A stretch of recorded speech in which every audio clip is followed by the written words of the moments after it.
모순과 역설은 논리적인 오류 충돌이 있어서 표면적으로 충돌이 된다는 점은 같지만, 모순은 그 논리적 오류로 인하여 양립할 수 없는 것을 말합니다. 하나가 맞으면 다른 하나는 틀릴 수밖에 없다는 것이 모순입니다. 양립할 수 없다는 것이 모순입니다. 창과 방패라는 초나라 시대의 유명한 고사성어에서 모순이라는 말이 나왔습니다. 한 장사꾼이 이 창은 어떠한 방패도 뚫을 수 있습니다. 방패를 하면서 이 방패는 어떤 창으로도 뚫을 수 없습니다. 그랬더니 그러면 그 창으로 이 방패를 뚫으면 어떻게 됩니까? 그러니 장사꾼이 대답할 수 없었습니다. 바로 이것이 모순입니다. 그러나 역설은 다릅니다. 논리적인, 표면적인 충돌이 있다는 것은 같지만, 역설은 그 논리적인 충돌로 인해서 또 다른 진실, 일반적인 생각을 벗어난 진리를 보여주는 것이 역설, 패러독스라고 합니다. 이 단어는 패러라고 하는 벗어났다는, 닥스는 견해입니다. 벗어난 견해, 일반적이지 않은 견해를 통해 진리를 전하는 것이 역설입니다. 표면적인 충돌 속에 진리가 그 안에 새로운 차원의 깨달음을, 통찰을 주는 것이 바로 역설입니다. 모순과 역설. 사랑하는 성도 여러분, 십자가는 여러분에게 있어서 모순입니까? 역설입니까? 예수님은 하나님이십니다. 하나님은 신이십니다. 참 하나님이신 예수님이 이 땅에 인간의 몸을 입고 오셨는데 완전한 인간으로 오셨습니다. 신은 신이고, 신은 하나님이고, 인간은 피조물입니다. 그런데 신이, 하나님이 인간으로 오셨다는 것은 모순입니까? 역설입니까? 골로새 교회 성도들에게는 십자가가 모순으로 다가왔습니다. 예수님이 하나님이시라면 어떻게 인간이 될 수 있는가? 그렇다면 예수님은 인간이 될 수 없다는 겁니다. 또 만약에 예수님이 정말 인간이라면 예수님은 선지자일 뿐이지 하나님이 될 수는 없다는 겁니다. 골로새 교회 성도들에게 십자가에서 죽으신 예수는 모순이었습니다. 그래서 그 모순을 해결할 만한 수많은 거짓된 가르침들이 골로새 교회 안에 침투되어 있습니다. 그것을 오늘 본문 8절에서는 이렇게 말합니다. 누가 철학과 헛된 속임수로 너희를 사로잡을까 주의하라. 유대의 신비주의, 나중에 이것은 영지주의가 됩니다. 그런 이단들과 천사 숭배, 이런 것들을 통하여 골로새 성도들은 십자가를, 이 땅에 인간의 몸을 입고 오신 예수님을 모순이라고 생각했습니다. 그래서 사도 바울은 그 십자가를 통해 주신 승리의 역설을 골로새 교회 성도들에게 말하며 오늘 이 본문 편지를 쓰게 된 것입니다. 십자가를 모순으로 바라보는, 그래서 세상의 초등학문과 다시 한번 철학과 교묘한 말에 빠져있는 골로새 교회 성도들에게 십자가는 모순이 아니라 그 십자가를 통해 주시는 승리의 역설을 오늘 사도 바울은 외치고 있습니다. 2000년 전에 사도 바울의 이 선포가 오늘 우리에게 들려주는 하나님의 음성이 될 줄 믿습니다. 십자가는 여러분에게 있어서 어떤 것입니까? 승리의 역설을 모순으로 바꾸는 헛된 속임수가 교회에 침투되어 있습니다. 골로새 교회를 어지럽혔던 교묘한 말들, 천사 숭배, 유대의 신비주의, 또 율법주의, 이런 것들이 교회에 침투되어 있는데 오늘날에도 십자가의 승리의 역설을 모순으로 바꾸는 헛된 속임수가 여전히 교회 안에 침투되어 있습니다. 여러 차례 말씀드린 것처럼 골로새 교회를 목회했던 에바브라, 그는 하나님께 신실한 종이었습니다. 그는 골로새 교회를 성도들을 향해서 눈물로 그의 온 힘을 다하여 기도했지만 사람들은 그의 투박한 말, 십자가만을 외치는 그의 말보다는 사람들이 말하는 철학, 헛된 속임수에 교묘한 말에 더 듣게 되었습니다. 그리스도를 따르는 것, 십자가를 붙드는 것, 이것이 승리의 역설인 줄 믿습니다. 다른 것은 없습니다. 오직 예수 그리스도만을 붙드는 것. 이것은 100% 완전한 하나님이 정하신 길인 줄 믿습니다. 그러나 여전히 그때뿐만 아니라 지금도 계속해서 교묘한 말로, 교묘한 속임수로 교회를 어지럽히고 있습니다. 이탈리아의 르네상스 예술의 정수로 손꼽히는 레오나르도 다빈치가 그린 최후의 만찬. 이 최후의 만찬은 서양 미술사의 가장 강렬한 성화 중에 하나입니다. 최후, 예수님께서 잡히시기 전날 밤, 십자가를 지시기 전날 밤, 최후의 마지막 만찬, 그 성찬을 포착한 그린 이 작품은 그 인물들 모습, 인물의 얼굴들, 모습들 표현, 그리고 수많은 해석과 연구의 대상이 되었습니다. 가룟 유다의 모습도 그렇고 제자들 한 제자들 모습, 그 모습들이 다 상징적으로 그려져 있습니다. 단순히 그냥 그림일 뿐만 아니라 수학적 구도의 정밀함도 가지고 있어서 레오나르도 다빈치의 최후의 만찬은 아주 위대한 그림으로 손꼽히고 있습니다. 미술에 관심이 없는 분들도 한 번쯤은 최후의 만찬 이 그림을 보았을 것입니다. 그런데 이 그림을 통해 또 다른 하나의 학설이, 가설이 만들어졌고 그것은 책과 영화로도 만들어졌습니다. 다빈치 코드. 댄 브라운이 쓴 다빈치 코드라는 소설은 2006년 당시 이미 6천만 부 이상이 팔린 베스트셀러입니다. 그리고 다빈치 코드라고 하는 이 소설을 통해 론 하워드 감독이 다빈치 코드라는 영화를 만들기도 제작했는데요. 7천억 불 이상의 흥행 수익을 얻기도 했습니다. 대단하죠. 그런데 그 영화의 핵심은 물론 추리소설이지만 그 영화 가운데 한 가지 장면이 있는데 그 장면은 바로 성만찬에 예수님의 편에 오른편에 있는 제자야. 그 제자는 레오나르도 다빈치가 사도 요한을 그린 겁니다. 그런데 사도 요한을 그릴 때 다빈치는 그 그림 가운데 그 요한을 아주 잘 묘사했습니다. 제가 전에 한번 말씀드린 적이 있는데 사도 요한 하면 가장 오랫동안 있었던 제자였기 때문에 항상 사도 요한 생각하면 좀 나이가 많을 거라고 생각합니다. 그러나 예수님의 십자가 질 당시 사도 요한은 10대 후반이었습니다. 아주 어린 나이였습니다. 그러기에 레오나르도 다빈치는 사도 요한을 그릴 때 얼굴에 수염을 그리지 않았습니다. 그리고 여성스러운 모습을 그렸습니다. 그런데 많은 사람들, 일부 사람들이 그 사도 요한은 사도 요한이 아니라 막달라 마리아를 그린 거라고 바꿨습니다.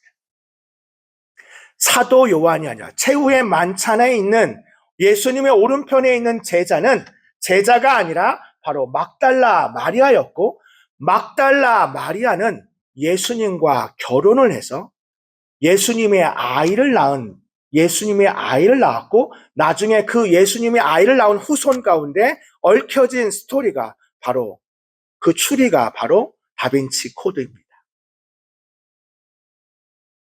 예수님께서 이 땅에 인간의 몸을 입고 오셨다고 한 것이 예수님께서 막달라 마리아가 예수님을 향해 헌신한 그 헌신의 모습을 예수님과 막달라 마리아의 연인 관계로 만든 이 허구적인 소설은 단순히 그 소설로 머무는 것이 아니라 그 이후에 수많은 영화와 수많은 이야기들이 만들며 막달라 마리아를 예수님의 연인으로 예수님과 연인 관계로 만드는, 그래서 예수님의 아이를 낳았다는 것들이 퍼지고 있습니다.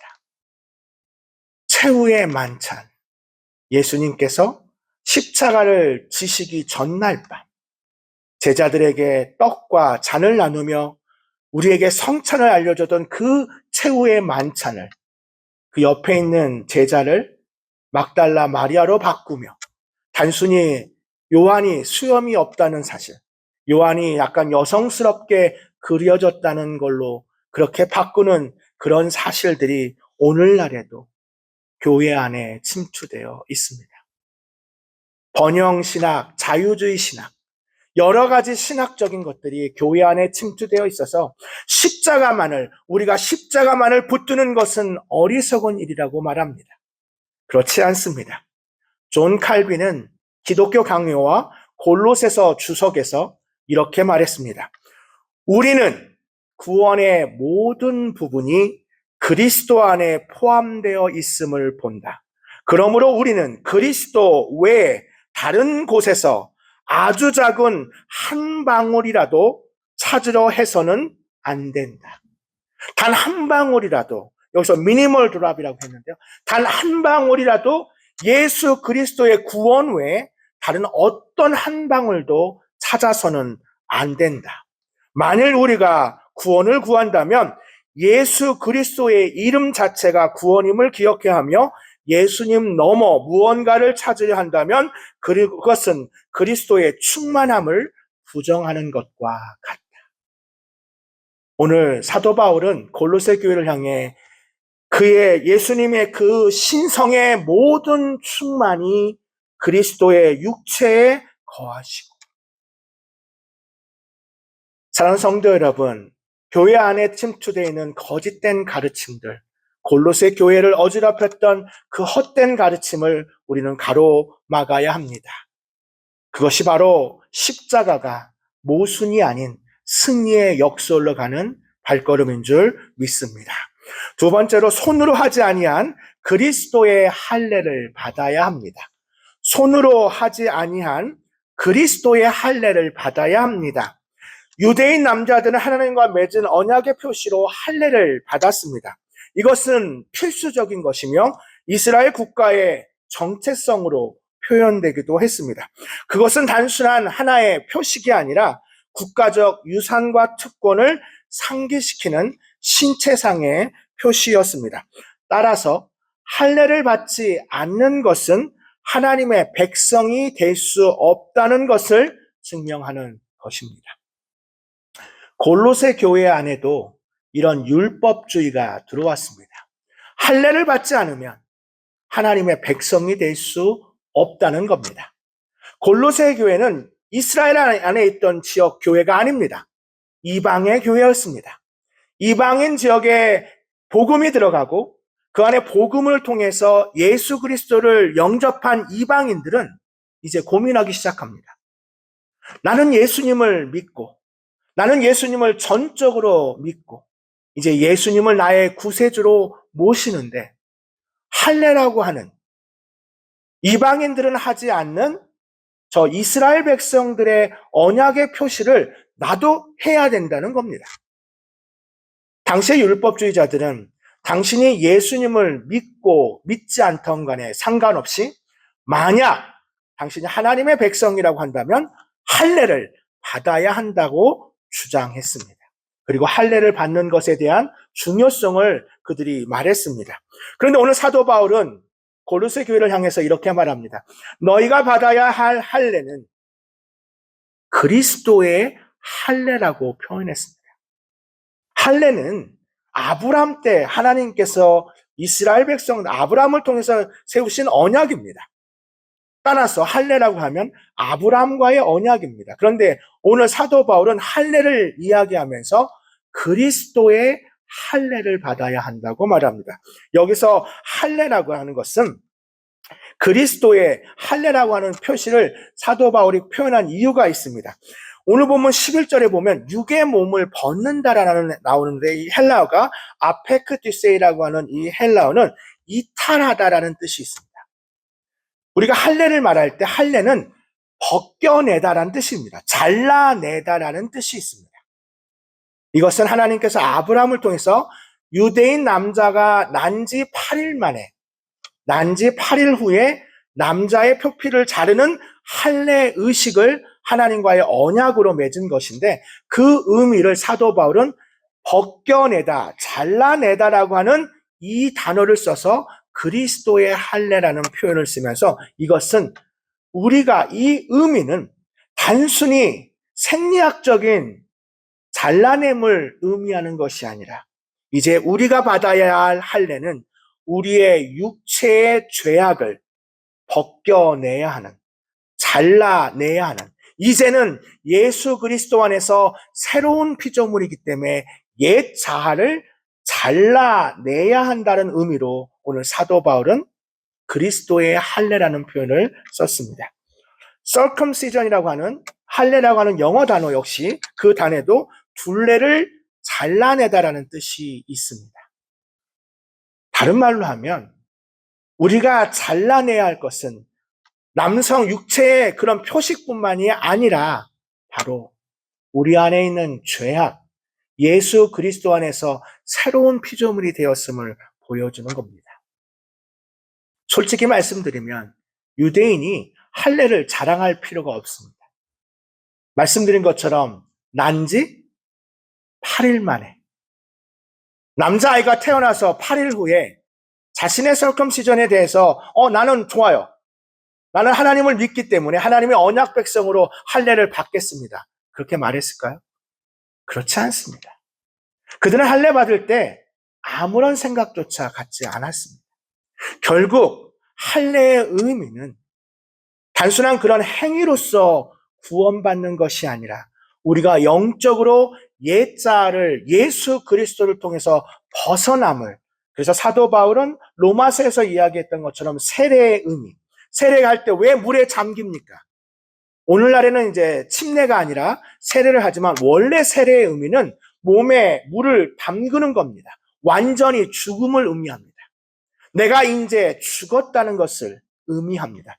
그리고 다시 일어서는 것은 내가 죽음을 벗어나 새로운 생명을 얻음으로 옛자아는 벗어냈다는 것이 바로 세례입니다. 그런데 골로새 교회는 여전히 율법주의가 남아 있었습니다. 여전히 계속해서 할례를 받지 않으면 새로운 생명, 하나님의 자녀가 될 수 없다라고 말한 겁니다. CJ 메허니는 이 부분에 대해서 접시 돌리기라고 하는 것에 비유했습니다. 그의 책 십자가 중심의 삶이라는 책에서 율법주의에 대해서 접시 돌리기라는 그 비유를 들었는데요. 서커스 할 때 혹시 보신 적 있습니까? 서커스 하는 사람들이 접시를 돌리는데요. 접시를 여기다 이렇게 돌립니다. 하나만 접시 돌리는 것도 어려운데 아주 잘하는 사람들은 하나의 접시를 돌리는 것이 아니라 여러 개의 접시를 계속 돌립니다. 그런데 접시 돌리기를 하시면 여러분 잘 보시면 알겠지만 어떻게 해야 됩니까? 하나의 접시를 돌린 후에 그대로 놔두면 결국은 떨어집니다. 그러니까 어떻게 해야 됩니까? 계속 돌려야 합니다. 여기도 돌려야 되고 저기도 돌려고 계속. 그래서 CJ 메어니 목사님은 율법주의에 대해서 이렇게 말합니다. 율법주의자들은 접시 돌리는 것과 똑같다. 혹시라도 떨어질까 봐 계속해서 무언가를 해야만 된다는. 그래서 우리의 신앙생활에 있어서 기도의 접시를 돌리고 전도의 접시를 돌리고 구제의 접시를 돌리고 온갖 접시를 다 돌리는데 어느 한쪽이 흔들리고 떨어질까 봐 전전긍긍하는 모습. 사랑하는 성도 여러분, 우리가 하나님 앞에 기도하고 전도하고 구제하는 것은 구원의 열매이지 구원의 조건이 아닙니다. 우리가 기도를 많이 했기 때문에, 우리가 전도를 많이 했기 때문에, 우리가 구제를 했기 때문에 하나님이 우리를 구원하시는 것이 아닙니다. 하나님이 우리를 구원하시는 유일한 조건은 예수 그리스도입니다. 예수님을 믿는 믿음, 그 믿음을 가진 사람이 자연스럽게 맺은 열매가 기도이고 전도이고 구제입니다. 그런데 율법주의자들은 반대입니다. 너희가 구원받고 싶으면 이 율법을 다 지켜야 한다는 겁니다. 할례도 하고 모든 율법을 다 지켜야만 하나님이 구원하신다는 겁니다. 그렇게 열심히 율법을 지키는 사람들은 결국 자기가 그렇게 율법을 지킴으로 구원을 받았기 때문에, 자신의 행위로 인하여 구원을 받았기 때문에 다른 사람들을 무시하거나 구원을 받은 자가 얻게 되는 열매에는 관심이 없습니다. 야고보서와 로마서는 서로 충돌되는 것이 아닙니다. 우리가 구원의 조건과 구원의 열매를 구별해야 합니다. 우리가 구원받는 것은 오직 예수 그리스도 한 분뿐임을 믿음으로 고백하시기를 주님의 이름으로 축원합니다. 마지막으로 십자가의 승리는 가장 영광스러운 승리의 역설입니다. 가장 영광스러운 승리의 역설. 유대인에게 있어서 십자가는 부끄러운 것입니다. 하나님인데 하나님이 어떻게 그래 인간으로 오셨다는 것까지 내가 인정하겠다. 그래 하나님이 인간의 몸을 입고 오셨다. 그런데 인간의 몸을 입고 오시는 하나님이 인간에 의해서 죽임을 당했다. 가장 처절하게 죽임을 당했다. 세상의 통치자들과 권세자들이 그의 옷을 벗기고 가장 수치스러운 모습으로 십자가에 못을 박은 그 사건을 당시에 골로새 교회 성도들도 혼동되었습니다. 하나님이 죽임을 당하다니. 근데 사도 바울은 이렇게 말합니다.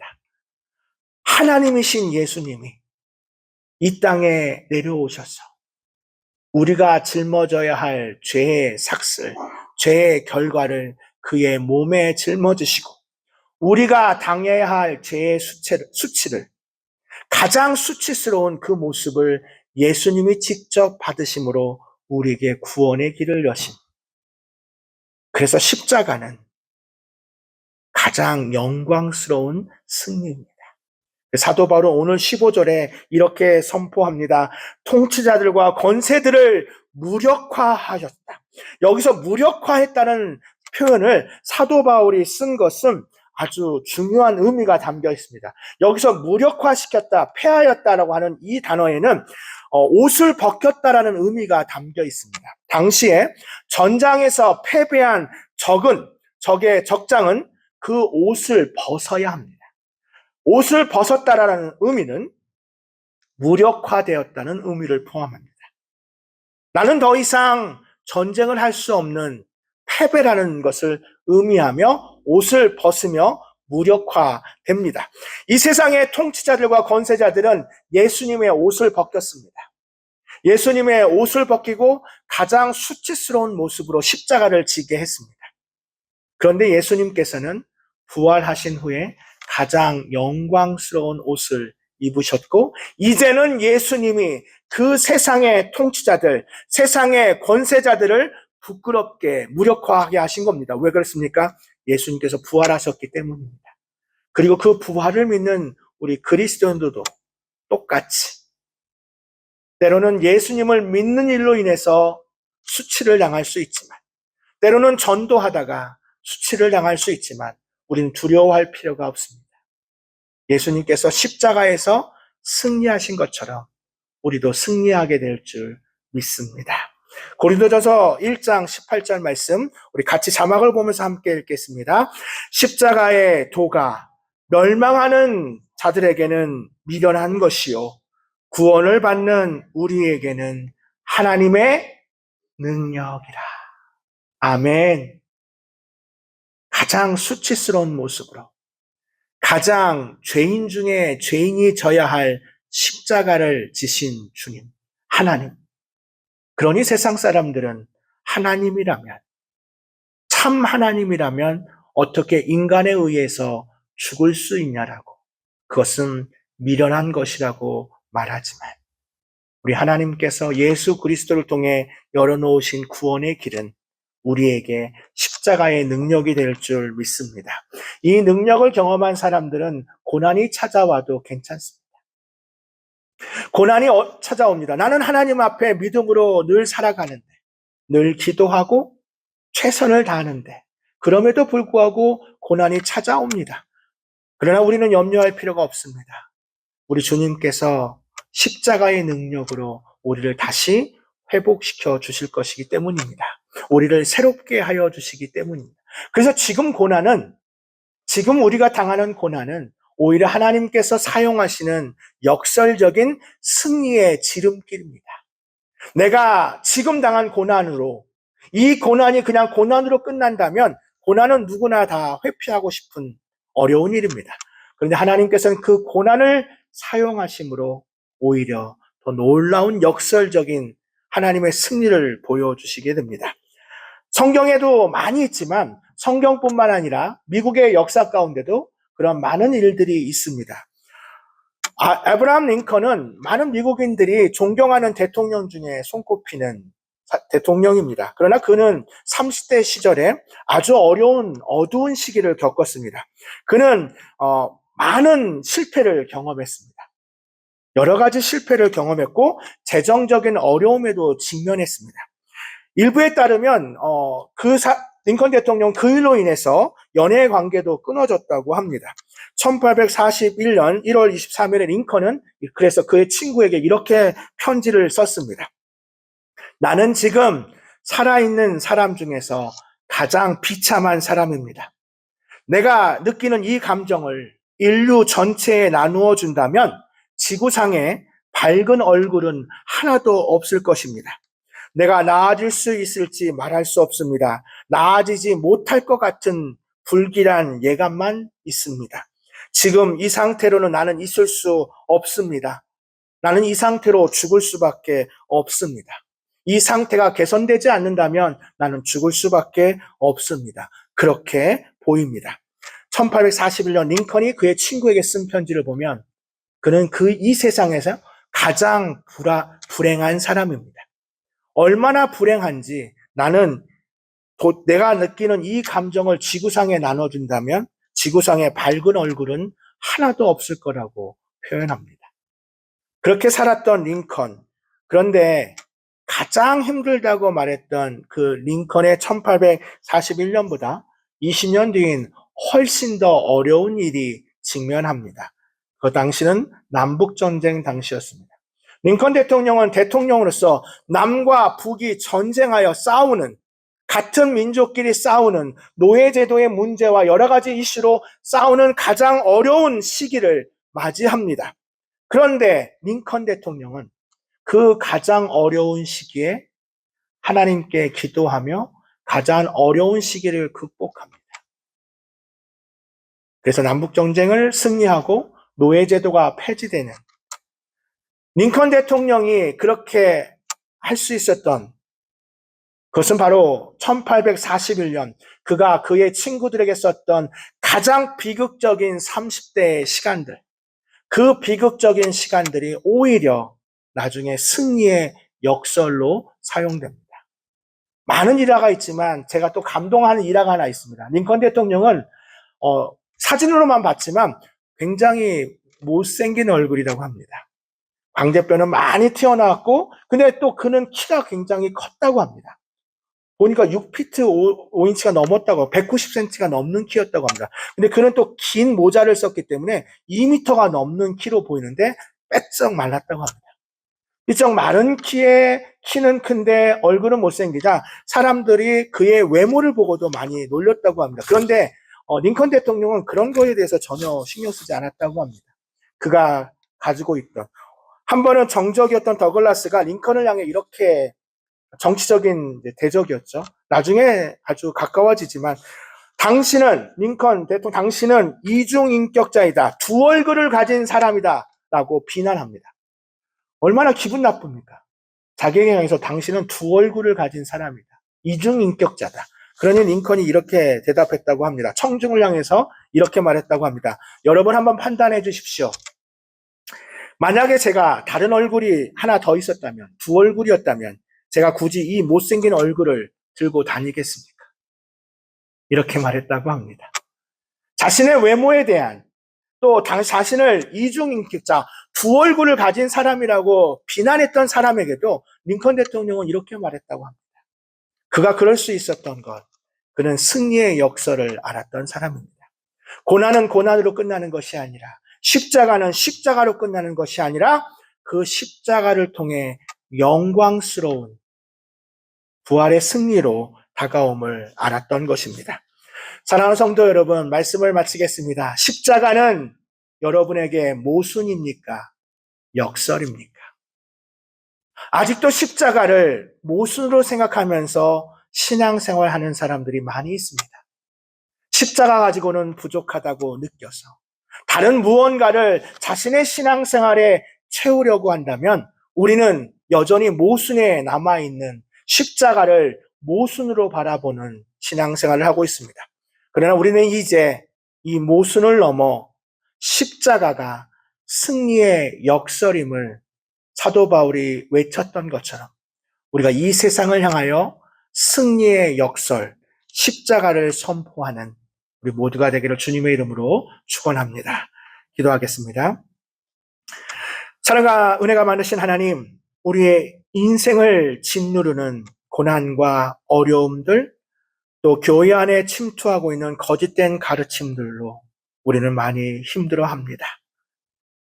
국제적인 전쟁과 불안, 그 여파로 흔들리는 경제와 오르는 물가로 우리의 마음 또한 불안합니다.